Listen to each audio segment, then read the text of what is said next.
Welcome to another episode of Barman Saturdays. And this week I decided to continue my theme of talking about films about fighting crime by taking a look at Rush Hour 2.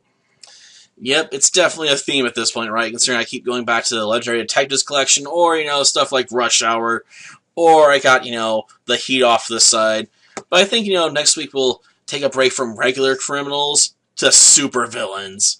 After all, I got an option on the table for that involving Batman and Superman. Oh yeah. As far as Rush Hour 2 goes, though, I'd say it's about on par with the first film, which is definitely a plus, because let's face it, sequels are usually a lot weaker. Much weaker. There's a reason why people tell you to stay away from sequels, because they tend to, over-focus on things that people like from the first film, and then forget the things people, that are also important to connect those bits. People are like, oh, I like the pug, for Men in Black. But then they overemphasize it in Men in Black 2 and just ruin it.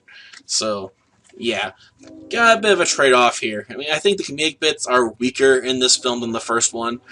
Especially doesn't help, that Chris Tucker spends a lot of the early jokes, delivering lines in Mandarin, but utterly butchering what he was trying to say. So we'll get a translation from Jackie that tells us what he said later. And that just doesn't work as well, in my opinion, as if they just put the subtitles on there of what he's saying as he's saying it. Because I think that would be more amusing to see him, just absolutely butchering it as he's going. Sort of like, in Major League 2, when this one guy, is talking to the owner and insulting her to her face, but making it sound like he's being super polite. And they're showing you what he's saying down below, and it's anything but nice.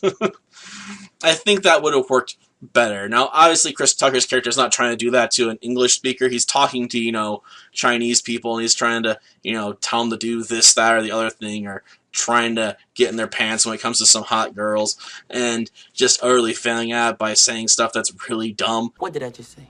You just ask everybody to pick up their samurai swords and shave your butt. But still, I think it would be better if they offered a translation as he was saying it with some subtitles than, having Inspector Lee or Jackie Chan's character tell us after the fact. So, yeah, that setup for delivery just doesn't work that well, in my opinion.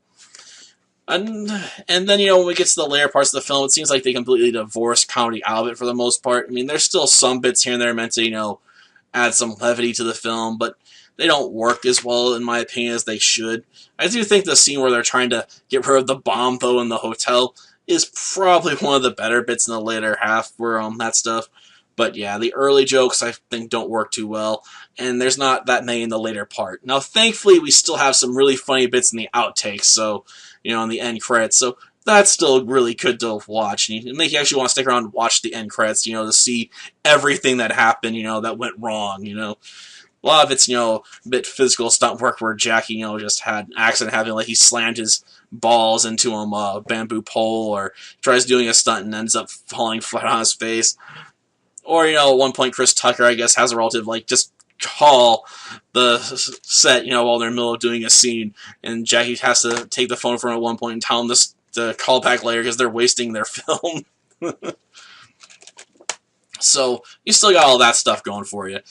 Unfortunately, like I said, it's weaker overall in my opinion, but it bounces back with having better action scenes, So you got a bit of a trade-off, I suppose. You got better action, weaker comedy, but overall, like I said, it balances itself out to be about as strong as the first film. So you got a lot more fight scenes, where Jackie's using items creatively, whether it be, one of those life preserver rings, or using drawers and whatnot to fight people, or sliding through stuff, or all kinds of crazy climbing stunts. We got a lot more action stuff going on. People fighting with, potted plants, whatever they can get their hands on. It's definitely better there. So all in all, I'd say, it's a average. It's not average. It's on par with the first film. So if you like the first one, you'll probably still enjoy Rush Hour 2. I don't know if I'll ever get on to Rush Hour 3, though, because I don't have a copy of that. Well, he'll probably turn up at some point. We'll see. Till next time, then. See ya. Damn! He ain't gonna be in Rush Hour 3.